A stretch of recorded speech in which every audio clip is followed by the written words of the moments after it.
नमस्कार, मी निकिता पाटील आणि आपण पाहताय TV9 मराठी। बुलेटिन मध्ये अनेक महत्त्वाच्या बातम्या आपण बघणारच आहोत, पण त्याआधी महत्त्वाच्या 100 घडामोडींचा सुपरफास्ट आढावा।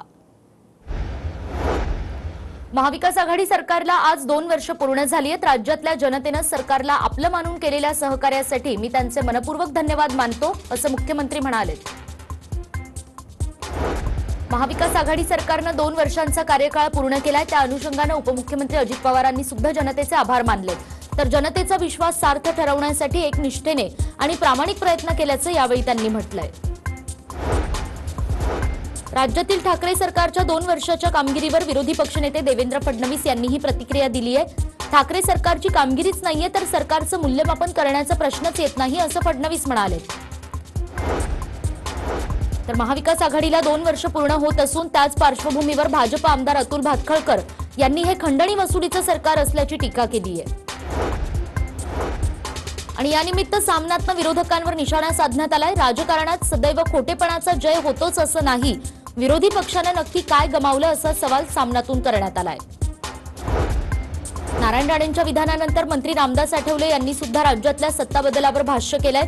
2.5 वर्ष झाल्यानंतर राज्यात शिवसेना पुन्हा भाजपसोबत जाणार आणि राज्यात सत्ता बदल होणार असं भाकीत आठवलेंनी केलंय। कोरोनाचा नवा व्हेरिएंट ओमिक्रॉनच्या पार्श्वभूमीवर मुख्यमंत्री आज जिल्हाधिकारी आणि विभागीय आयुक्तांची बैठक घेणार आहेत। तर पंतप्रधान नरेंद्र मोदी आज आपल्या मन की बात या कार्यक्रमातून देशाला संबोधित करणार आहेत। जगभरात सध्या ओमिक्रॉन या नव्या व्हेरिएंटमुळे भीतीचं वातावरण आहे आणि या पार्श्वभूमीवर मोदी काय बोलणार याकडे सगळ्यांचं लक्ष असेल।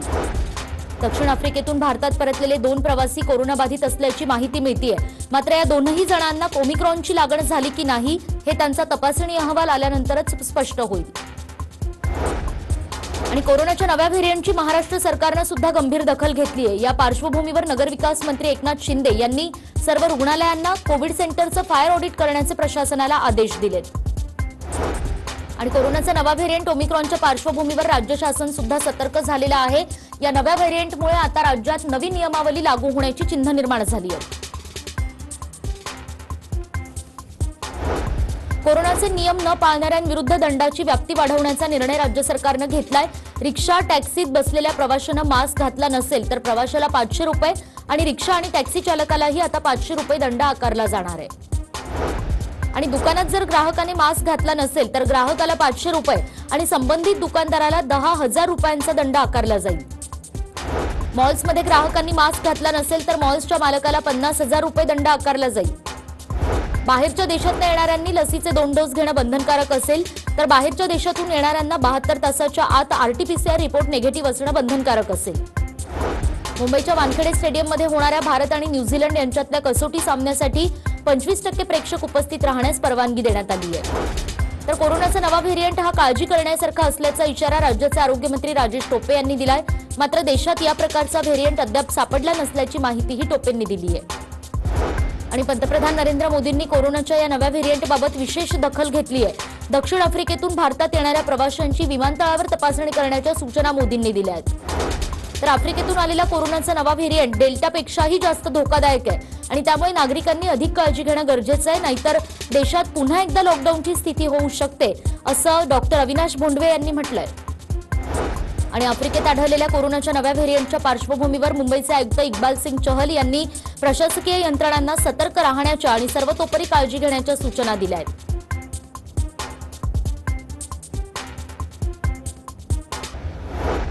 नव्या व्हेरिएंटच्या पार्श्वभूमीवर मुंबई पालिका सतर्क झाली आहे। नव्या व्हेरिएंटचा एखादा रुग्ण इमारतीमध्ये आढळला तर संपूर्ण इमारत सील केली जाईल, अशी माहिती पालिकेचे अतिरिक्त आयुक्त सुरेश काकाणी यांनी दिली आहे। आणि 1 डिसेंबरला शाळा सुरू करण्याचा निर्णय झाला, याला आमचा विरोध नाही, परंतु शाळा सुरू करण्यासंदर्भात आज व्हिडिओ कॉन्फरन्सिंगद्वारे बैठक होणार आहे, अशी माहिती राज्याचे आरोग्यमंत्री राजेश टोपे यांनी दिली आहे। एसटी संपात सहभागी झालेल्या राज्यभरातल्या एकूण 6,277 कर्मचाऱ्यांचं निलंबन करण्यात आलंय।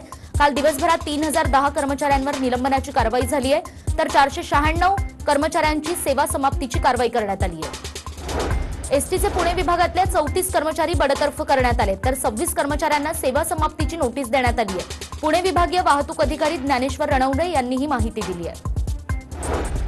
काल दिवसभरात 18,090 एसटी कर्मचारी कामावर रुजू झालेत आणि त्या सर्व कर्मचाऱ्यांना एसटी महामंडळाकडून सुरक्षाही पुरवण्यात आली आहे, माहिती सरकारने दिली आहे। एसटीचं विलीनीकरण केलं तर उद्या कोतवाल आणि पोलीस पाटील सुद्धा विलीनीकरणासाठी पुढे येतील, त्यामुळे तुटेपर्यंत ताणू नका असं आवाहन अजित पवारांनी केलंय।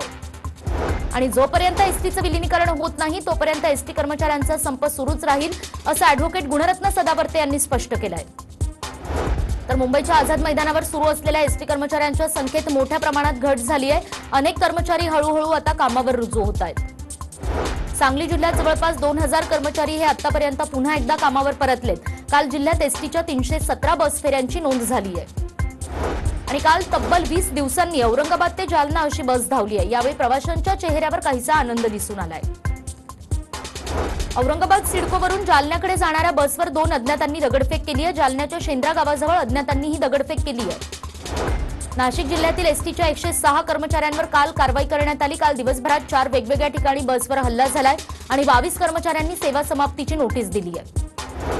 नाशिकच्या लासलगावमध्ये संपात सहभागी झालेल्या 15 एसटी कर्मचाऱ्यांचं काल निलंबन करण्यात आलंय। दरम्यान याआधी 12 आणि आता 15 अशा एकूण 27 कर्मचाऱ्यांचं आतापर्यंत निलंबन करण्यात आलंय। आणि सांगलीमध्ये काल दिवसभरात 300 एसटी कर्मचारी कामावर परतले, तर अद्यापही संपात सहभागी असलेल्या 63 एसटी कर्मचाऱ्यांचं निलंबन करण्यात आलंय। मनसे अध्यक्ष राज ठाकरे येत्या 8 डिसेंबरला औरंगाबादच्या दौऱ्यावर असतील। औरंगाबाद शहरात मराठवाड्यातल्या पदाधिकाऱ्यांची राज ठाकरे बैठक घेणार आहेत आणि तब्बल 1 वर्षांनंतर राज ठाकरे औरंगाबाद दौऱ्यावर जात आहेत। दिल्लीच्या सीमेवर सुरू असलेल्या आंदोलनाचा प्रमुख चेहरा असलेले शेतकरी नेते राकेश टिकैत हे आज मुंबईमध्ये आहेत। आम्ही आज आझाद मैदानात जाऊन शेतकरी आंदोलनासंबंधी आपली भूमिका स्पष्ट करणार असल्याचं टिकैत म्हणाले। धुळ्याच्या विशेष न्यायालयानं घरकुल प्रकरणात गुलाबराव देवकर यांना दिलेल्या शिक्षेला मुंबई उच्च न्यायालयानं स्थगिती दिली आहे आणि यावेळी देवकरांच्या कार्यालयाबाहेर कार्यकर्त्यांनी ढोल ताशांच्या गजरात फटाक्यांची आतषबाजीही केली आहे। शेतकऱ्यांच्या वीज पुरवठा पूर्ववत करण्यासाठी काल सकाळपासून माजी मंत्री हर्षवर्धन पाटील इंदापूरमध्ये आंदोलनाला बसले। महावितरण अधिकाऱ्यांसोबत झालेल्या बैठकीत तोडगा न निघाल्यानं हर्षवर्धन पाटलांनी महावितरणच्या दारातच मुक्काम ठोकलाय।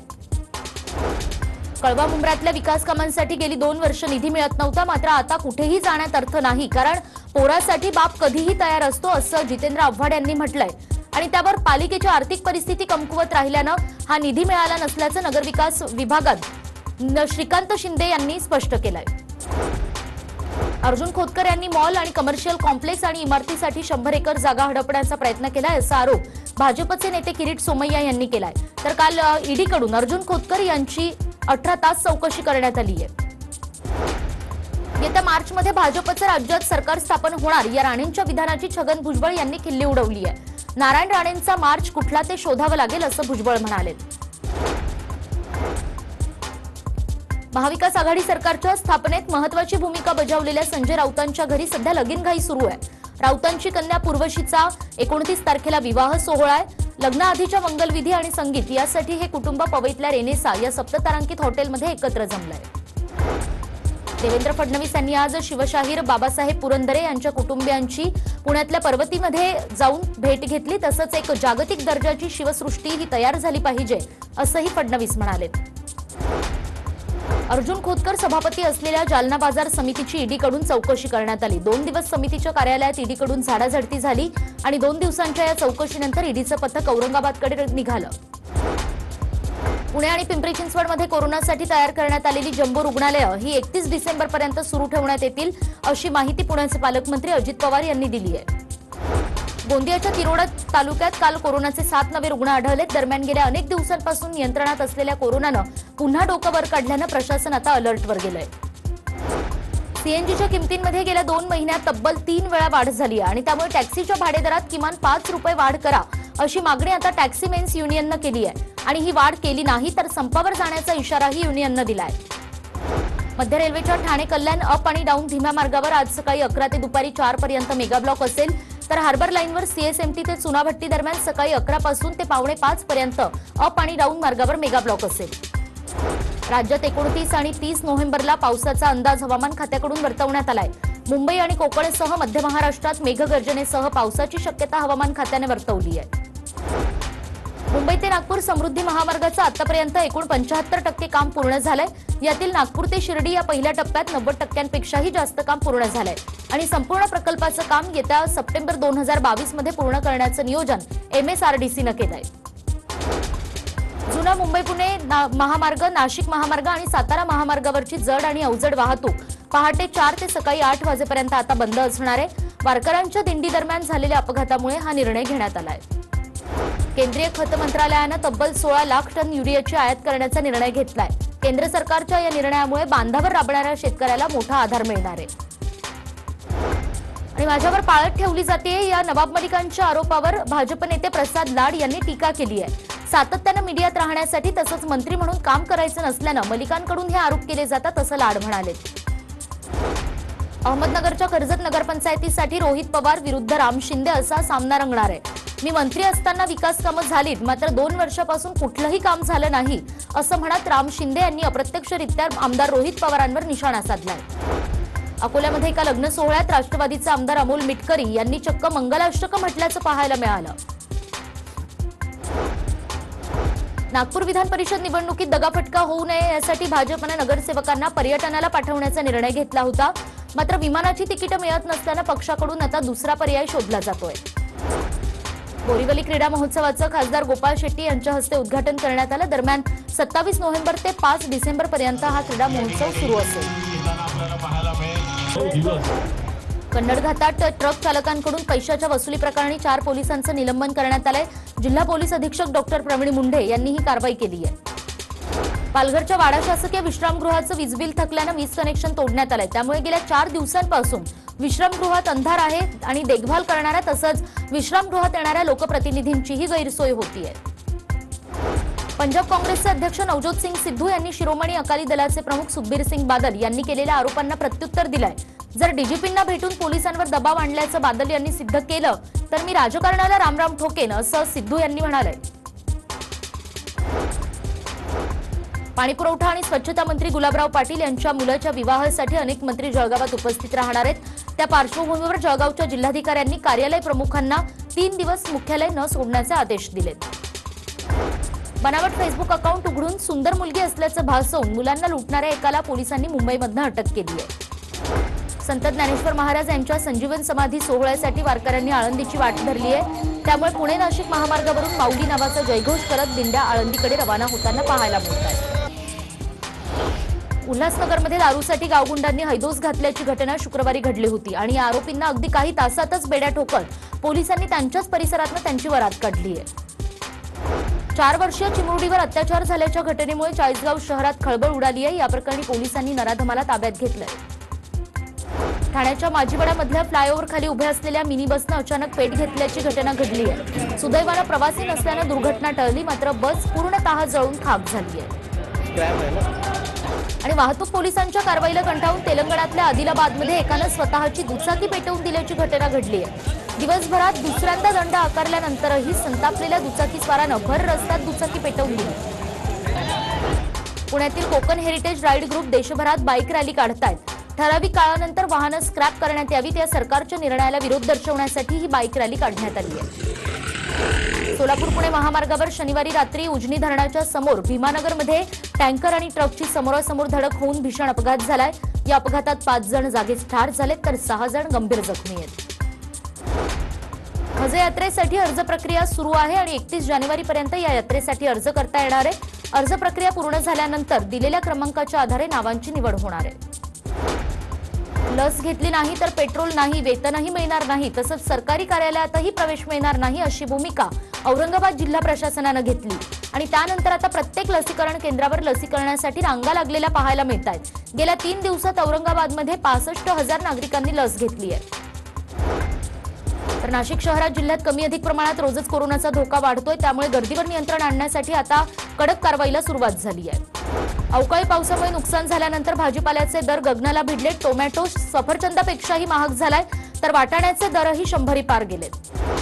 औरंगाबादमध्ये कर नाही तर विकास नाही हे ब्रीद घेऊन ग्रामपंचायतीच्या घरपट्टी आणि पाणीपट्टीची वसुलीची मोहीम हाती घेतली गेली आहे.